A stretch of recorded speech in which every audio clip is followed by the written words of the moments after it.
1 महीने से भी ज़्यादा का समय हो गया है, मैंने आप सबके साथ कोई व्लॉगिंग शेयर नहीं करी और ना ही कोई अपडेट दिया अपनी लाइफ़ के बारे में। मैंने सोचा था मैं वीडियोज़ बनाऊँगी और आप सबके साथ शेयर करूँगी, लेकिन कभी-कभी लाइफ़ में कुछ चीज़ें ऐसी होती हैं जो हम सोचे भी नहीं होते हैं और हमें बहुत ज़्यादा स्ट्रगल करना पड़ता है।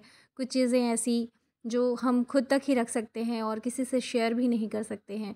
कुछ चीज़ें ऐसी जो आपको झकझोर देती है अंदर तक, लेकिन खुद को समझना और खुद को सँभालना पड़ता है।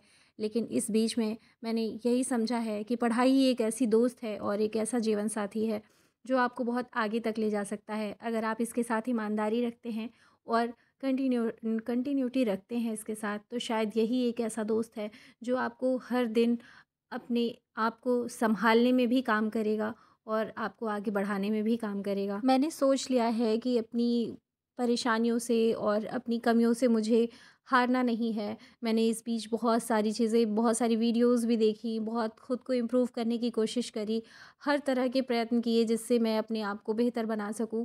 हर दिन मेरा ऐसा जाए जिसमें मैं अब बेहतरी की तरफ आगे बढ़ूँ। इस बीच मैंने ब्रह्म मुहूर्त में उठना और रात में जल्दी सोना, इस तरह की बहुत सारी चीज़ें करी और मैंने सोचा है कि मैं अपने आप को हारने तो नहीं दूँगी और जितनी भी कोशिश करूँगी हर दिन मैं अपने आप को आगे ही बनाने बढ़ाने की कोशिश में लगी रहूँगी। और फ्यूचर के बारे में सोच कर के कि हाँ, मुझे कुछ अच्छा करना है, कुछ बेहतर करना है, इससे मेरा आज बढ़िया हो जाता है। आज मेरा अच्छा होता है क्योंकि मैं आज जो कोशिश करती हूँ उसमें अगर मुझे सैटिस्फैक्शन मिलता है कि हाँ, मैं कुछ कर रही हूँ, तो बहुत ही अच्छा फ़ील होता है। तो इस तरह से मैं अपने आप को हर दिन आगे बढ़ाने की कोशिश कर रही हूँ फ्रेंड्स। और आप बताएँ कि आप अपने आप को किस तरह से कंट्रोल करते हैं, किस तरह से बैलेंस करते हैं? अगर आपको लगता है कि आप बहुत टूट रहे हैं, आपने जो सोचा है वो नहीं हो रहा है या फिर आपने बहुत ज़्यादा समय किसी चीज़ पे दे दिया है और उस चीज़ का ओवरकम बहुत ख़राब मिल रहा है या अच्छा नहीं मिल रहा है, तो आप कैसे खुद को सँभालते हैं या फिर क्या आपके साथ भी ऐसा कभी कुछ होता है? जो भी हो आप मुझे अपने कमेंट में बता सकते हैं। फ़िलहाल अभी मैं एलटी ग्रेड की प्रिपरेशन कर रही हूँ और मेरा सब्जेक्ट है बायो, जूलॉजी एंड बॉटनी और मैं अभी मेरी टाइपिंग भी चल रही है फ्रेंड्स, जैसा कि आप सबको पता है और आप सबने मुझसे पूछा भी है कि मेरी क्या स्पीड अभी आ रही है और मेरी वीडियोज़ नहीं आ रही हैं। तो वीडियोज़ ना आने का फ्रेंड्स बस यही कारण था क्योंकि कुछ वक़्त मैं खुद को देना चाहती थी, खुद को इम्प्रूव करने के लिए। तो आजकल बस यही मैं कर रही थी और थोड़ा-सा टाइम दे रही थी जो भी मिलता था मुझे, तो मैं एलटी ग्रेड के लिए प्रिपरेशन कर रही हूँ और बहुत जल्दी ये वैकेंसी की डेट भी आ गई है। तो मुझे लगता है जहाँ तक नहीं हो पाएगा मेरी प्रिपरेशन और फर्स्ट टाइम मैं प्रिपरेशन कर रही हूँ एलटी ग्रेड के लिए या फिर किसी भी टीचिंग एग्ज़ाम के लिए। यूपी ट्रिपल एससी 5512 पोस्ट जो जूनियर असिस्टेंट की वैकेंसी है उसकी टाइपिंग की डेट भी आ चुकी है। तो मेरा 10 दिसंबर को है टाइपिंग और अभी मेरे पास थोड़ा समय भी मिल गया है।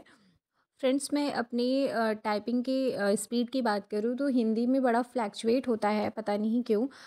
लेकिन मुझे लगता है बहुत ज़्यादा टफ़ अगर हो जाता है कोई पैराग्राफ तो ही इतना फ्लैक्चुएट करता है। फ़िलहाल एक एवरेज जो स्पीड आती है मेरी 24 आती है और अगर बहुत ज़्यादा अगर अच्छी स्पीड चली गई तो 30-31 तक भी चली जाती है और इंग्लिश की स्पीड कभी 35, कभी 37, 39 या 40 यहाँ तक भी चली जाती है। मतलब इंग्लिश में मेरा हमेशा क्वालिफ़ाई हो जाता है, लेकिन अगर टफ़ पैराग्राफ हुआ तो हिंदी में मेरा नहीं भी हो पाता है, 24, 23 इस तरह से भी रह जाता है। तो मुझे आप बताएँ कि मुझे कैसे इम्प्रूव करना चाहिए? अगर आप बता सकते हैं तो। तो इस तरह से मैं थोड़ी-थोड़ी वीडियोज़ अब कोशिश करूँगी आप सबके साथ शेयर करने की और आप सब इसके द्वारा दिए गए मोटिवेशन और आप सबसे मिली हुई जो भी पॉजिटिविटी होती है वो मुझे मेरी लाइफ में बहुत मायने रखती है। अभी मैं थोड़ा-सा नर्वस फ़ील कर रही हूँ आजकल और जैसा कि मैंने बताया मैं खुद को इम्प्रूव करने की हर दिन कोशिश कर रही हूँ, खुद को सँभालने की कोशिश कर रही हूँ। तो बस इस तरह से मैं आपको आगे मिलती रहूँगी और स्ट्रॉन्ग बन के, तब तक के लिए धन्यवाद।